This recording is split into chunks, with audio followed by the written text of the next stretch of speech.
Do you desire to be influential? Do you want people to be more inclined to help you? Do you want to become more powerful and persuasive? If you answered yes to any of these three questions, this conversation is for you. This episode is brought to you by 4 books. As always, the book Conversations: How to Manage Your Business Relationships One Conversation at a Time by yours truly, Ivan Farber, and 3 more books: Influence People, Powerful Everyday Opportunities to Persuade that are Lasting and Ethical, Persuasive Selling for Relationship-Driven Insurance Agents, and The Influencer. All 4 books are available on Amazon and Kindle. Hello, everybody, and welcome to Conversations About Conversations. On this show, we talk with movers, shakers, and difference makers about the conversations they lead in the world. Our guests are business leaders, authors, speakers, podcasters, chief influence officers, and more.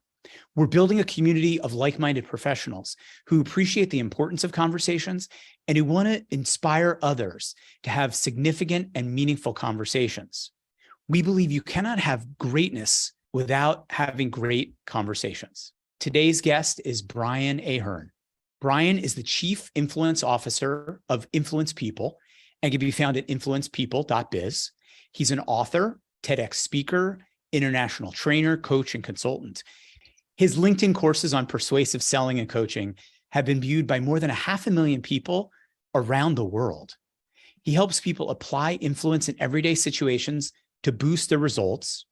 His first book, Influence People, was named one of the top 100 best influence books of all time by Book Authority. His latest book, The Influencer, is a business parable designed to teach you how to apply influence concepts both at home and at the office. When Brian isn't busy influencing, he enjoys physical activity and travel. In his younger days, he was a competitive powerlifter and bodybuilder. When he decided to put the weights down, he took up running, twice qualifying for and competing in the Boston Marathon. But wait, there's more. He's an avid martial artist. He's a second-degree black belt in Taekwondo. This man is a highly motivated achiever. He's coming to us live from Columbus, Ohio. Please help me welcome to Conversations About Conversations, Brian Ahearn. Brian, welcome. Thanks for having me on, Ivan. I've been really looking forward to our conversation. Great. Before we get started, I want to give a thank you to Patrick Galvin for connecting the two of us. Patrick is a friend and a colleague and a former guest of the show. He's also a great connector. He's the author of the book called The Connector's Way. Brian, I'd like to give you an opportunity to make an opening statement. And as part of that opening statement, I'd like to hear in your words how you would articulate what are the major conversations that you are leading.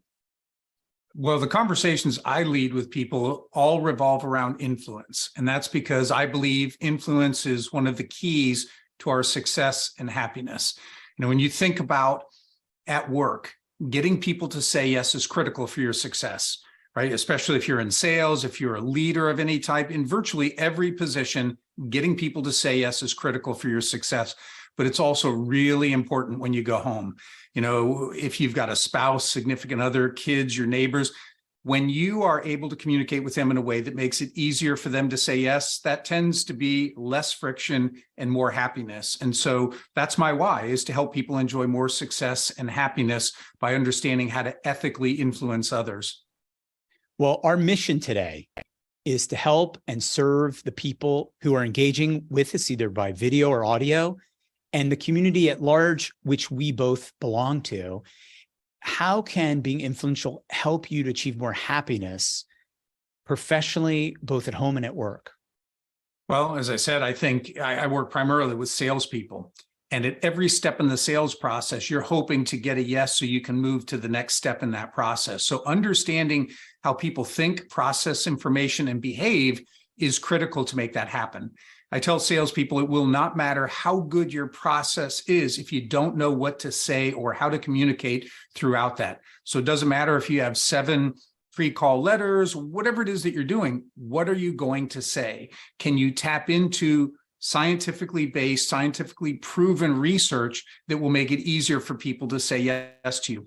And again, I think if we go home and interacting with those who are in your household, again, your neighbors, when you're able to understand how they think and behave, and you communicate a little bit differently, it's amazing how much easier it can be for those people to say yes. And having raised a daughter who just got married in June, as we were raising her, how I would think about I'm going to interact with her was very different than how my parents were interacting with me. And it tended to reduce any friction. It got buy-in, and all parties were better off because of it. What is your definition of influence? Well, when I talk about, I use the words influence and persuasion together simultaneously. And when I think about that, I default to Aristotle. Aristotle told the world that persuasion was the art of getting someone to do something that they wouldn't ordinarily do if you didn't ask. So it's incredibly important how we go about making that ask or how we go about communicating. Ivan, it's not just about changing how people think or feel, because sometimes we can change how somebody thinks about something, but it doesn't lead to the behavior change that we're looking for. As an example, I came out of the insurance industry, and people know that texting and driving is not a safe thing to do. I could share information with you or other people about texting and driving and change their thinking. But if they get in the car and they pull out their phone, I've not really done anything to solve the problem. I want to change their behavior. Now, sometimes changing how people think and feel can lead to lasting behavioral change. So it's a wonderful thing to do that. But then there are times where it's not really that important what somebody thinks or feels about something, right? If we want to get our kid to clean their room, we don't care if they think it's a good idea. We want to influence the behavior and get them to take that action. So that's how I view influence and persuasion. It really comes down to, can we change how somebody is interacting with us? Can we change that behavior into the behavior that we're seeking? Chapter 10 of my book is called Gaining Agreement for Action. And so we have that in common. Like, it's great to influence, it's great to persuade, but where the rubber hits the road is that people actually change behavior, or in my vernacular, take action. And gaining agreement for that, there's a phrase I've heard you say a number of times on your podcast: good for me, good for you, good to go. Right. Yeah, if we're going to ethically influence somebody, it cannot just be about us and what we want. What we are asking should also be in the benefit, the self-interest of the other person. And if we can get them to understand that, sure, if I'm making an ask of you, there's something in it for me. But if I can also get you to see that there's something in it for you, that it is good for you, well, if we're both better off, then let's go forward with that. Now, it's clear to me that you are a tremendous, voracious learner of anything that you put your mind to. You've chosen influence. And I'd like you to talk a little bit about how you came to be so focused on influence. Well, when I started in the insurance industry, I was an underwriter. I'm a very analytical person by nature. And as an underwriter, your job is to take the insurance applications that agencies are sending you, and you determine, do we want to write it or don't we? If we do, at what price, what conditions, et cetera. And you really start to get beat down an awful lot about price. You start thinking, well, the only thing that they care about is getting the lowest price. And I really, for the first 10 years or so of my career, thought that sales and things like that was a bunch of BS. And then I started working with somebody who was a really good salesperson. I started thinking like, wow, what you say and how you say it can make a big difference. The leap for me came when I came in contact with Robert Cialdini's material. Somebody gave me a videotape of him presenting at Stanford, and for me, the light bulb came on. First thing I thought, when I heard him talk about what he terms the principles of influence or principles of persuasion, my thought was, these are the foundation of all selling. It's why some approaches work and why some don't. So I was involved with sales training at that point in my career. So I was very intrigued by that. The second thing that really grabbed me, because I am analytical, was the research. It wasn't fluff. It wasn't, some motivational speech. It was backed by empirical data. And so I really felt like I can get behind this. And that's where my enthusiasm started coming out. And the third thing that I really appreciated about Cialdini's stance on this was how he talked about doing it in non-manipulative ways. And I like to think that I'm a good person, a moral person, and I want to do right by people. And so those three things are what really intrigued me. And I started getting in deeper and deeper. And then, as fate would have it, I ended up coming in contact with Cialdini's organization, ultimately got certified to teach his methodology. And once that happened, I knew, Ivan, that it's what I would do with the rest of my career. I did it for quite a while in the insurance industry, but I was planning, going back at least a decade, that when I left the insurance industry, this is what I would do. And I made that choice 4 years ago, and it's been awesome. There are very few people who are certified in the Cialdini method, and you're one of them. How come there are so few people certified in the method? Well, he practices his principle of scarcity. Okay. And he is very concerned with how people present his material. I mean, this is his legacy. It's his life's work studying social influence. So it's a very rigorous process that they put people through. And they're not looking just to make a lot of money at his company. They're looking for his legacy to go on, and they want people who will present it in a way that will bring a smile to his face. What kinds of things did you have to do to prove your mettle to be one of those select few? The first thing I had to do was go through what is called the Principles of Persuasion workshop, so that I really understood, like, what am I getting into here? And then there was an application process. You had to show that you were going to have a market if you were going to go out on his behalf and talk about this. And then the third thing was, once the application was accepted, if you got the thumbs up on that, I went out to Arizona for a week and I spent time with Dr. Cialdini and his partner, Dr. Greg Neidert. They talked about what they do and how they do it, why they do certain things. And then we, as individuals who were going through the training, we had to digest this information and then go back and present to he and Dr. Neidert. And that was a little intimidating. You know, he's considered the godfather of influence. He's the most cited living social psychologist on the planet. And so presenting back to him his life's work was a little bit intimidating, but he was very gracious, and so was Dr. Neidert. So we go through this week of training, which included like 100-question test on social psychology. And even then, you still weren't certified, because if you passed all of that, then your next thing was you had to put on a workshop, and Dr. Neidert audited that. And you had to show in the middle of that that you actually can run this workshop, can present this material, can deal with the questions and the things that are coming up. And there have been people who've gone all the way through and fell apart at that point. So it's a pretty rigorous process. It's not like going to school to get your master's, but it's very condensed and very specific to how do we influence people. And Cialdini has his methodology on how to do that. It's like running the Boston Marathon. Yes, it's the marathon was harder on my body. I think the certification was harder on my mind. Let's talk about the 7 universal principles. Let's name them and then let's unpack them one by one. So what are the 7? Well, so the first one that I always talk about is the principle of liking. And then there's reciprocity, unity, authority, consensus, or sometimes called social proof.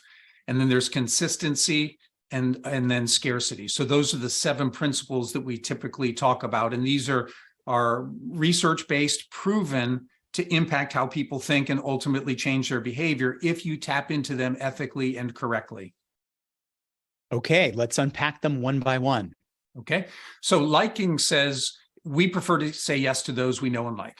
Everybody gets that, right? Once you start explaining some of these, they're like, well, duh, of course, this just makes sense. But here's the challenge. A lot of people don't use common sense when they're communicating with others. So even when they get something as basic as it's easier for people to say yes to you if they like you, a lot of people don't spend enough time on building rapport or establishing relationship. But the key with that one, Ivan, is not that I try to get you to like me. The key is that I use that principle to come to know and like you. And the more that you sense that, that is what opens you up. Now, you'll probably be liking me in return as we connect on things we have in common, or if I pay you genuine compliments, sure, you're going to probably like me more. But the real driver of that one is when you sense, hey, this guy, Brian, he really seems to like me. And I do, because I'm using what I teach, then that's what opens you up. And all kinds of good things start happening after that, because I know I will work harder, I will work longer, I will put in more effort, I will do so much more for people that I like. So it's incumbent upon me to make that happen. It's such a great point that you make, because as I told you earlier in the week, I spent about a week getting to know my guest by consuming podcasts that they've done or YouTube videos. And consistently, I like them much more by the time I get to the actual conversation than when I started. There's many guests I've had where I'm thinking, I don't know if I'm going to like them. The more I get to know them, the more I like them. So that is a very, very astute principle. Well, the next one that we talk about then is reciprocity. And reciprocity is the natural obligation we have to give back to people who first give to us. I mean, we are conditioned from childhood with this, right? When you were little and somebody did something kind, mom or dad said, "Ivan, what do you say?" And you looked up and went, "Thank you." And you didn't realize it, but you were being conditioned that, oh, when someone does something for me, there's this expectation that I do something in return. Now, I don't do things just to pull this lever and get Ivan to do what I want. If I've tapped into the principle of liking the right way, and I really am coming to know and like you, well, of course I want to do right by my friends. So my giving becomes authentic, whether that's something tangible or if it's intangible, like help or anything, but it's very much authentic, and that's how you receive it. And that's what opens you up also to want to do something for me should an opportunity arise. And I'll give you a real quick example. A week ago, I was in Indianapolis. Somebody whose podcast I had been on came out with a book, and Andrea was having a book launch event. And so it was great because I happened to be in Indianapolis when she was doing it. I went over, it was an awesome event, and she just treated me wonderfully, and it was just great. Well, today I had this opportunity to write an article, has to do with HR and culture. That's her specialty. So I emailed her and said, "Hey, would you take a look at the article?" Of course, she was happy to do that for me, right? I had gone out of my way to come to her event. And that's how relationships should work. It should be a virtuous cycle of I do something for you and you appreciate it and you help me and I appreciate it and I help you. And so we build this virtuous cycle. I always think it's great when you go in and someone offers you a drink, because immediately they've offered you something. And then, yeah, there is a certain exchange that you're thinking, okay, now how can I respond in kind? Yeah. And here's a great point to that, Ivan, that it's the actual offering or giving of that thing. I was doing a workshop for some insurance agents, and I tried to really emphasize this. Like, if somebody walks into your office on a hot summer day, I don't say, "Wow, Ivan, it's pretty hot out there. Would you like some water?" And you say yes. And then I say, "It's over there in the refrigerator." It means so much more if I get up and get it and give it to you. Or if it's cold in the winter, I don't say, "There's the coffee maker." I get you the coffee. That simple act. And this is the kind of thing that people miss, but it makes a huge difference. What's the next principle? So the next principle is unity. And unity is about shared identity. It's easier to say yes to those who are of us. The tightest group that we could say is family, right? There are things that we'll do for family, even distant relatives, maybe even some people in our family that we don't like a whole lot, but we will do certain things for those people that we might not do for some of our closest friends because they're family. We are genetically wired. But there are other examples. My father served in the United States Marine Corps, and I knew from the time I was a little kid that when Dad meets another Marine, it almost seems like he's closer to that person than me, his own flesh and blood. But now I understand it because they have shared an experience, especially those who are in combat, that very, very few people can understand. So in a sense that when my dad would help another Marine, it was like helping himself. I mean, parts of his brain were still responding as if somebody had done something for him. And so when we are unitized with people, the help for that other person is almost like helping ourselves. That's what makes it so easy for us to engage with people that we have those deep bonds with. And unity was not a part of the original 6 principles. Unity has been added at some point in time to the principles. Correct. In 2016, when Robert Cialdini came out with his book, Persuasion, that's where he first highlighted the principle of unity. When he was asked, why all of a sudden is there a 7th principle? He said it was always there, but it was just like lurking underneath the surface. And he really didn't see it for what it was, but certain things started bringing it up. And that's why he added it, because this goes way beyond just liking. I mean, we can like other people because we share similar interests and we see good qualities. But when you're unitized with somebody, another example could be like Alcoholics Anonymous. I have a friend, Al, who's been sober for 32 years. When Al helps another alcoholic, it's like he's helping himself. There's this deep bond. And so when you discover that you have those deep bonds, you want to make sure that you raise them to the surface and talk about them, because everything gets easier from that point forward. Religion comes to mind as well. Like, people are willing to fight and die for it. Oh, yeah. Think about religion.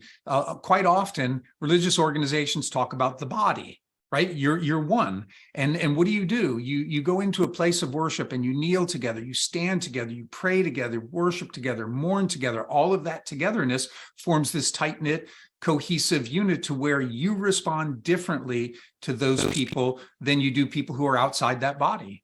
Next principle. Next principle is authority. Authority says that when we're making decisions, we just feel a lot better if we can defer to somebody who has superior wisdom or expertise.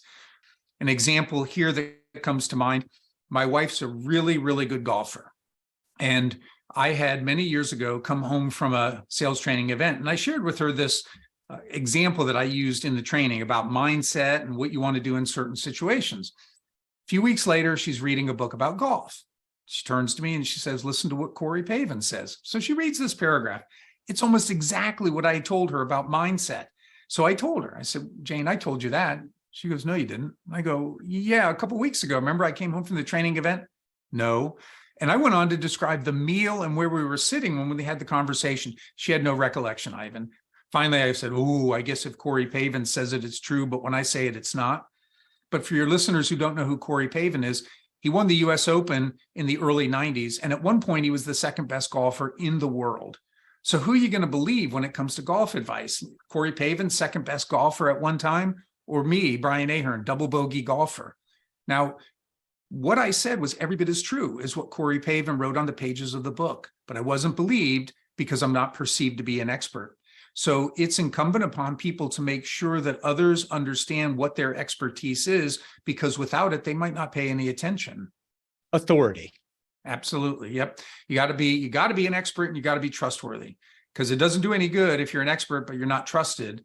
And by the same token, there are people that we trust, maybe family, but we don't want them to operate on us or fix our car or whatever, because they don't have expertise. You've got to have expertise and trustworthiness to be considered an authority. And what's the next one? Our next one is consensus, sometimes called social proof. And this one is about the herd mentality. It says that we look to other people to see how we should behave in certain situations. What are they thinking? How are they feeling? Or what are they doing? Because we're social creatures, it impacts what we think, how we feel, and what we do. And if we can weave that into our conversation, if we can talk about what lots of other people are doing, that starts to impact that other individual's thinking. But it's most potent when you talk about people who are most like them. So if I knew even more about you, Ivan, and then I would talk about people that I see as similar to you, well, if I'm proposing something that is good for me, but should be good for you, you're probably thinking, if these other people who are like me are having success at the same thing, then why wouldn't I? Now, I'd be a bungler of influence if I didn't bring that to bear in that situation, because you'd miss out on an opportunity that could potentially be really good for you. I like how you said bungler of influence, as if it's like the Hamburglar or something. Yeah, I mean, well, a lot of people, going back to, everybody gets this. I'm sure all of your listeners are probably nodding, oh yeah, this makes total sense. But then do they remember to do it? Are they actually utilizing these principles in the middle of their conversation? It's not enough to know something. Wisdom is the application of knowledge. And a lot of people have knowledge, but putting it into practice, that's where wisdom comes into play. Would you say that peer pressure and social proof are synonymous? Oh, yes. When our kids are growing up, they're experiencing, we call it peer pressure. What are other kids doing? How are they dressing? What are they thinking? What are the videos that they watch? All of those things have a huge impact on kids. Now, as we grow up, we want to say, well, I'm more sophisticated than that. I don't give in to peer pressure, but you do. I mean, anybody who works at an office, they very quickly see what the norms are and they start conforming to those norms. We are heavily influenced by this, even when we don't think we are. And the last of the 7 principles is?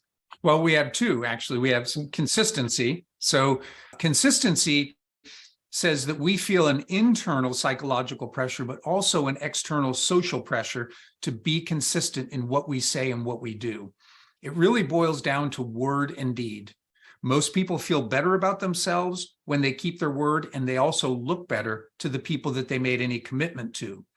The challenge here, though, is most people aren't gaining a commitment, because too often people tell others what to do rather than ask. So if I were to have told my daughter when she was living with us, empty the dishwasher, I've not gained any commitment. She has all kinds of outs. I didn't hear you. I've been busy. I was studying. There's all kinds of reasons that she could give for not having done that. But if I ask her, if I turn to her and I said, Abigail, would you please empty the dishwasher before you leave for school? She either says yes and does it. But if she says, no, I can't, Dad, I'm really in a hurry, I'd say, wait a minute. Will you empty it as soon as you get home from school before you leave for work? Yeah, I will.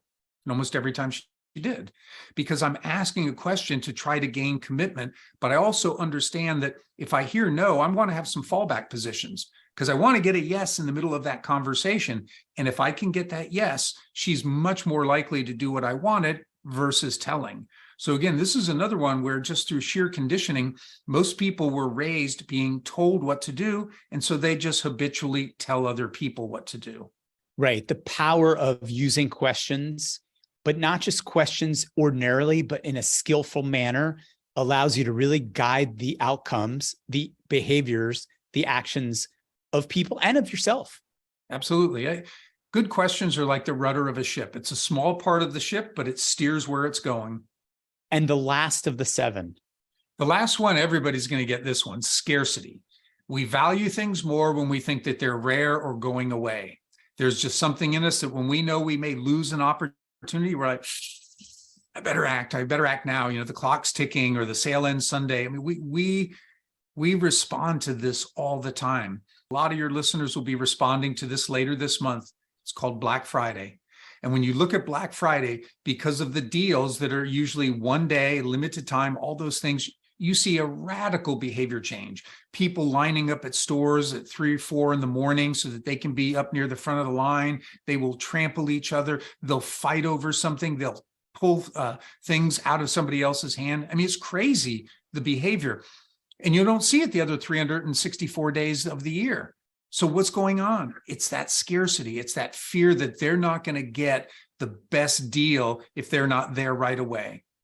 I know people actually die on Black Friday because they get trampled for the sale. So it has just raised what people want because they can't get what they want in many cases. Comes down to FOMO, fear of missing out. We hate the thought of losing opportunities.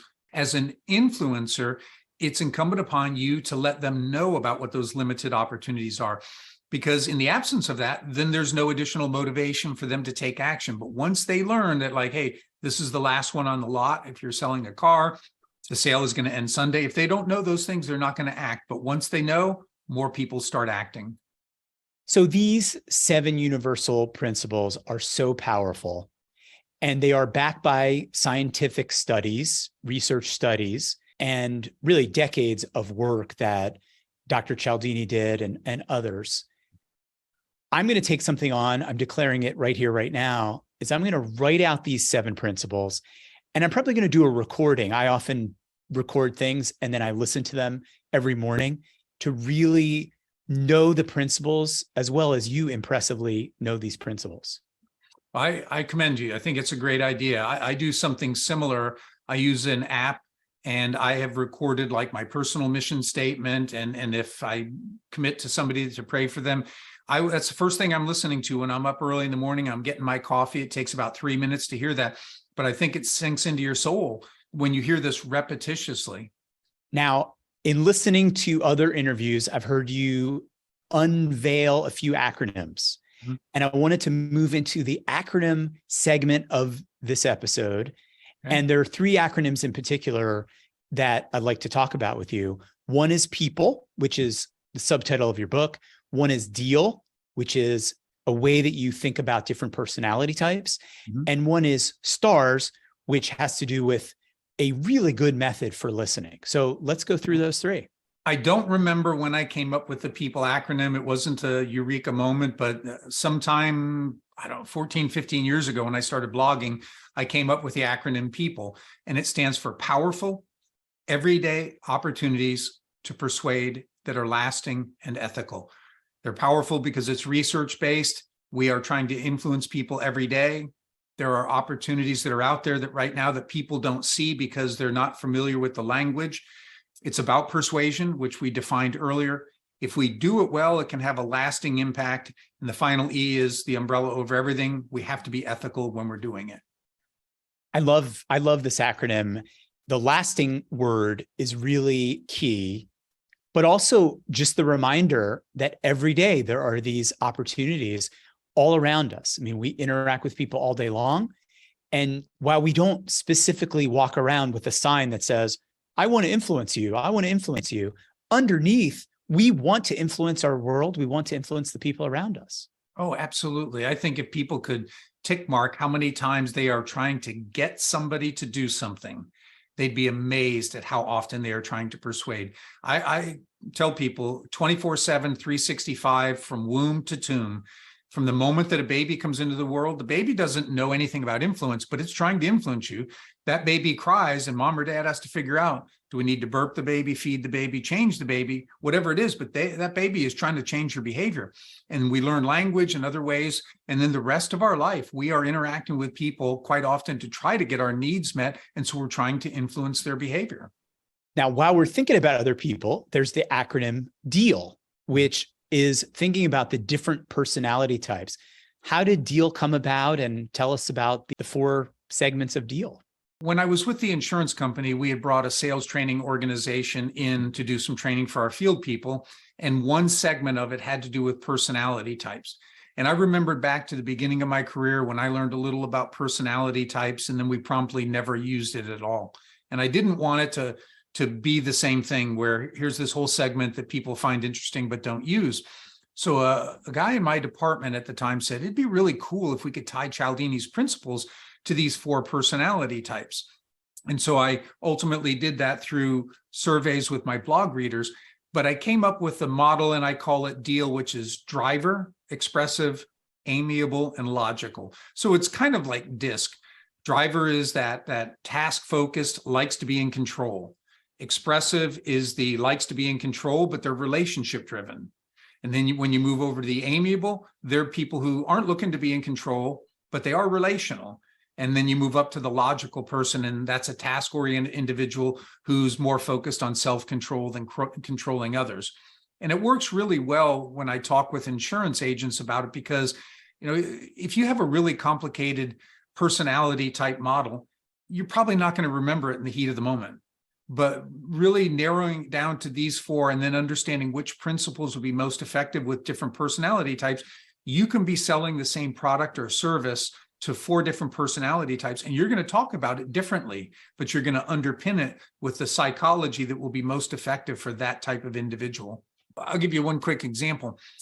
A driver type personality, when that individual makes a statement, they probably believe that they're right.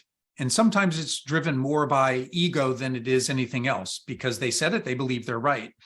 So you can tap into the principle of consistency with them. What have they said? What have they done? It makes it easier to motivate them.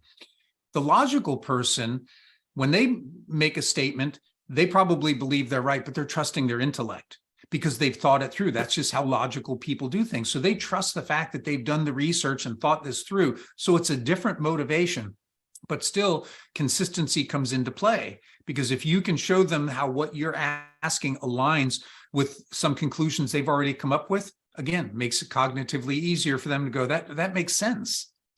Anything else you want to say about DEAL? I think people don't spend enough time considering the person that they're interacting with. And so what they do, you know, the old, if I've got a hammer, everything's a nail, then they start approaching all the customers the same. But the reality is, somebody, as an example, who's a driver, the principle of liking is not where you want to hang your hat. They probably don't care about being your friend.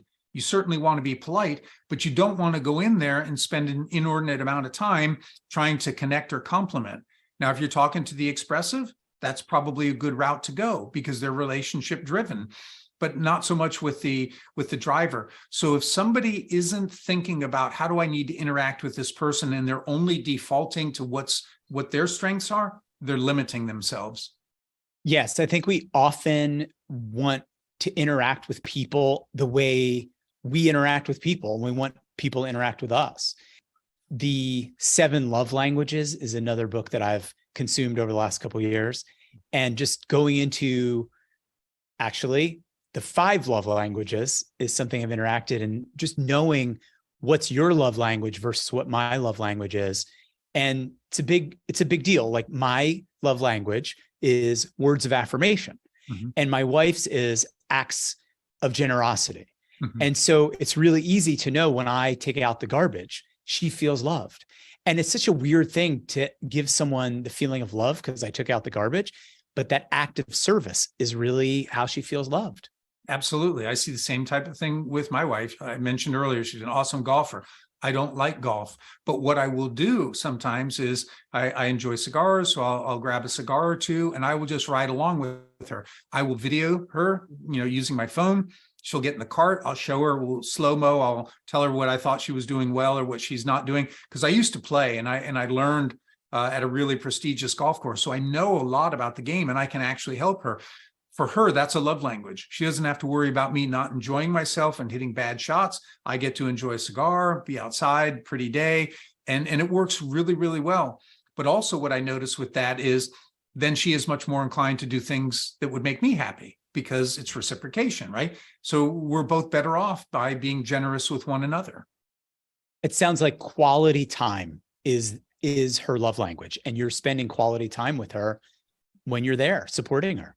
Yeah, and she's worked so hard at her game. I mean, she used to shoot 100 to 110, and last summer she broke par for the first time. So she really improved and is an excellent golfer, and she wants me to see that as opposed to just hearing what her scores are. So when I can afford to take time to do that, it ends up meaning a tremendous amount to her.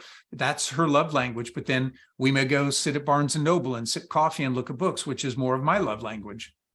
STARS is an acronym that you came up with lessons for listening. Tell us about STARS. Yeah, I talk about listening stars, and stars, the 5 points of a star. The S in the word stars stands for stop. If you really want to be excellent at listening, you have to stop everything you're doing, put that aside and focus on the other person, because science proves we can't multitask. If you're texting and talking, you're not doing both at the same time. And so you got to stop what you're doing. The next letter, the T, is tone. Focus on that tone of voice, because quite often it conveys an emotional state. Can you gauge where somebody is at emotionally? The A is ask clarifying questions. If you and I are having a conversation, I'm a proponent of not interrupting unless you need clarification. So you might be sharing something and I might say, hey, Ivan, wait a moment.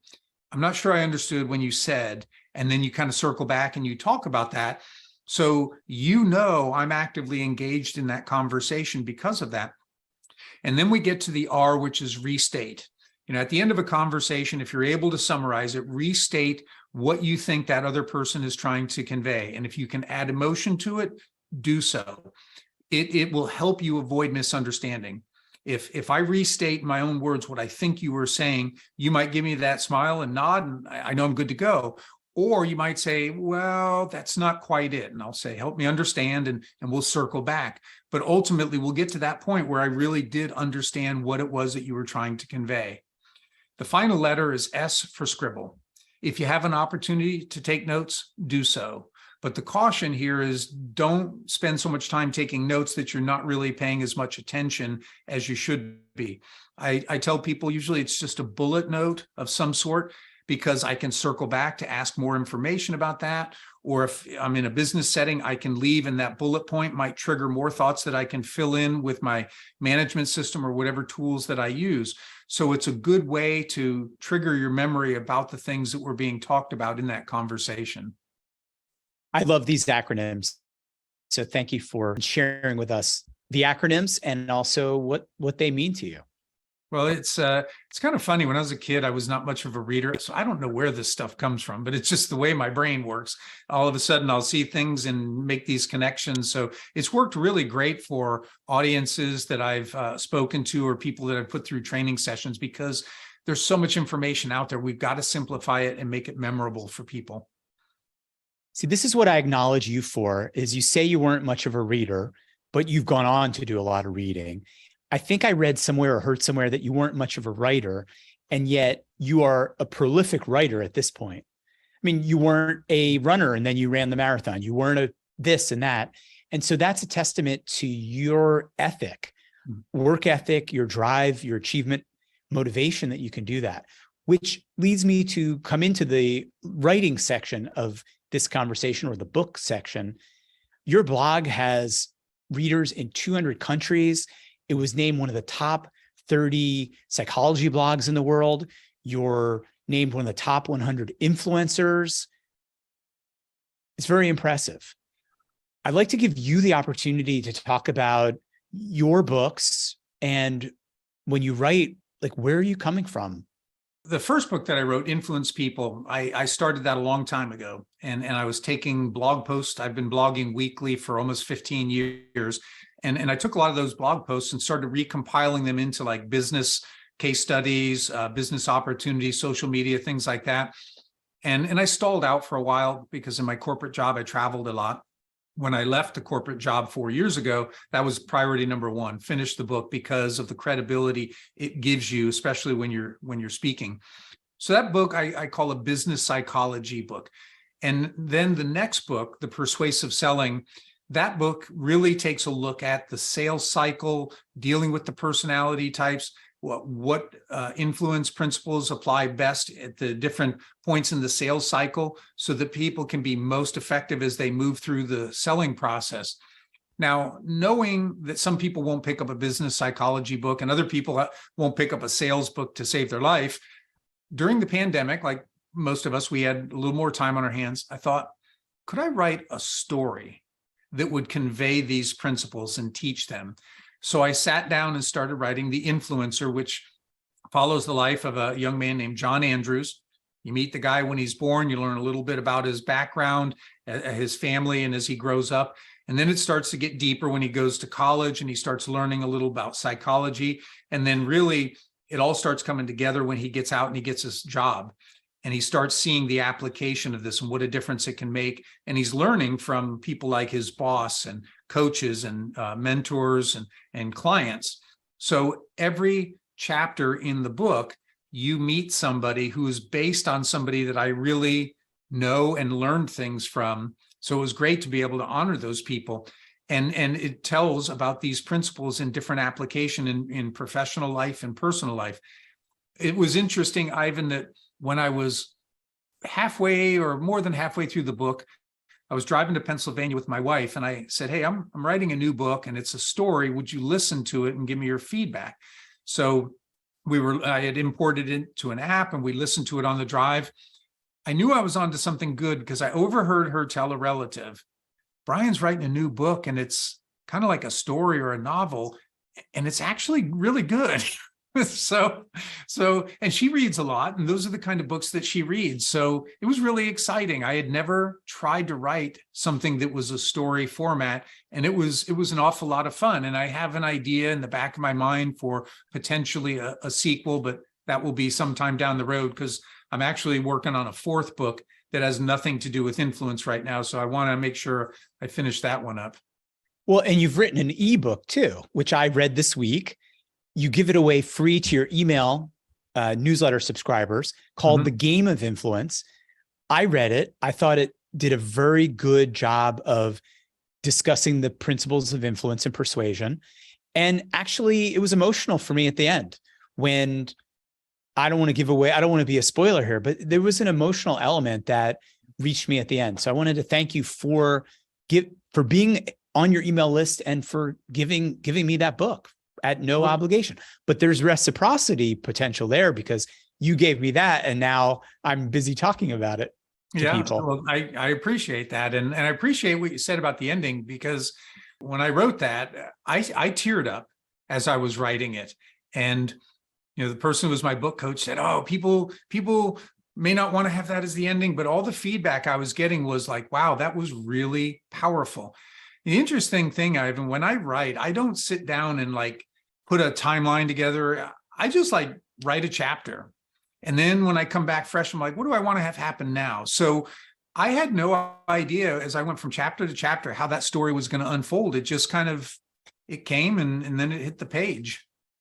Now, I want to take a little bit of time to mention some other books that I've read on influence, and you may have read a lot of them as well, but also to point out that you've been cited in a couple of books. You've been cited in a book I read called Yes, 50 Scientifically Proven Ways to Be Persuasive. Mm-hmm. And then the other books that came to mind as I was thinking about influence, obviously Cialdini's two books, Influence and Persuasion are classics. I would encourage everybody and anyone to read those.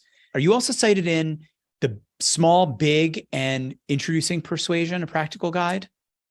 Yes, in both of those, I was cited some things that I had shared with the authors. Here are a few books that I've read that I recommend. How to Have Impossible Conversations by Peter Boghossian and James Lindsay. This is a book that is dealing with conversations that for a lot of people find impossible, but uses a lot of the same ideas that we've talked about. The last book is called The Like Switch by Jack Schafer and Marvin Carlins. And both of those books are ones that I've talked about in other episodes and strongly recommend to people in addition to the other ones that we've talked about. The Like Switch, I have not read that one, but I probably will, because you're now the second person within the span of about 3 weeks who's mentioned that book to me. It's very good. I've listened to it 3 times, and I probably will listen to it a 4th. And I guess I'm going to come up with one other book, and that's Never Split the Difference by Chris Voss. I think of it because both Chris Voss and Jack Schafer are former FBI negotiators with terrorists. And so they bring a lot of those key things, because there's influence and then there's reading people. And then, of course, if you're a hostage negotiator, it's a very high stakes influence that you need to save lives. I will recommend another book. A good friend of mine who's a podcast host, his name's Kwame Christian, and his podcast is on negotiations. I believe it's the #1 negotiation podcast in the world right now. But it's How to Have Difficult Conversations About Race. And he hosted a podcast or a Zoom session a couple of years ago. And he said, I was expecting maybe 100 people or so. He had 1,000 people get on, and he stayed on for over 3 hours to answer questions. I mean, he went through a short presentation, started fielding questions, and stayed on for over 3 hours. And so that really kind of was the genesis of his work on the book. What I love about Kwame's work, too, is he was a psychology major in college. He's now a lawyer by trade, but he dives deep into biases and how biases impact how we see the world, how we have our conversations. It's an awesome, awesome book. To make things easier for those who are listening to this while they're driving or what have you, I will list all the books that we mentioned in this episode in the show notes. So take a look for that. It's time to move on to closing statements. And what I'd like to start with closing statement is to ask you, what else do you feel should have been in this conversation that we just haven't talked about? The word that I think of is civility. Given the state of our country, all the things that we're going through, civil conversations, unfortunately, are not the norm anymore, and they need to become the norm again. We need to be able to sit down and have conversations with people to try to understand them and where they come from. And I will give an example that somebody I was prospecting for business, Giovanni Lucas, Black individual. He's a senior leader at Nationwide, and I was trying to get my foot in the door there. And after George Floyd's death, I said, hey, do you want to just skip the business stuff and talk about what's going on in the country? And he was like, heck yes. And so we just started getting on Zoom every month or every other month while we were in the pandemic. And then once that stopped, we get together in person. We have invited more people into the conversation. It's never about anyone trying to influence or persuade somebody else to do something or change their view. It's tell me about how you see this. Tell me about your background. Can I share a little about my background? And it's never contentious at all. It's about learning from another person. What has their experience been? What are their background? How do they view the world? And I think we all leave better off. And if more people can have conversations like that, I think we can start coming together rather than moving apart. As my final question to you, what do you want people to do as a result of this conversation? We've talked about a lot. So my takeaway would be going back to that principle of liking, that if people who are listening to the podcast will make a choice to say, when I go into a situation, I'm going to do everything I can to come to know and like that person. I'm going to try to find things that we have in common and talk about those to start convincing myself that that other person's a good person. I am going to look for the good in that individual, and I'm going to verbalize it, or I'm going to put that in an email. I am going to let them know what I appreciate about them, something that's complimentary. And if more people will start doing that, I think you'll be pleasantly surprised at how even difficult relationships get a lot better. How much we enjoy the people that we work with, the customers that we serve, vendors, whomever. It depends more on us than it does them. Will we make choices to connect and compliment? And I think that one simple act right there could really make a difference. And I would hope then that people, as they start seeing that positive difference, might say, hey, that conversation Ivan and Brian had, I need to go listen to it again, because there's a lot of other tips in there that could be helpful. Well, I'm looking forward to listening to it again. As someone who produces and edits his own podcasts, I get a lot of value out of listening to it many times. And Brian, I want to say in my closing statement, I've gotten a lot of value this week. I told you earlier in the week that this was going to be Brian Ahearn week for me, and I have gotten a lot. There's a wealth of resources that you bring to your work, to the world. And I'm going to read your books because to me, it's just an appetizer for all that you're bringing to it. I realize that as much as I've read a lot of books about influence and persuasion, I can up my game, and that would improve my life, but also all the people around me as well. As a thank you for being on the podcast, I'm going to send you a copy of my book, Conversations. I wrote the book as a manual for anyone who wants to optimize their business and personal relationships, but it's, I would say, very different from your work because it's really more of a framework to run a conversation. Certainly, there's a lot of overlap in terms of the importance of using questions skillfully and coming to agreement, but I'm happy to give that to you as a small token of appreciation for you engaging in a conversation with me today. Well, thank you. I really appreciate that. I look forward to getting it because I still love to read as much as I can on a daily basis. And you mentioned Patrick introducing us, and I'll be sure to reach back out to him and thank him because this was an awesome conversation. I really, really enjoyed it.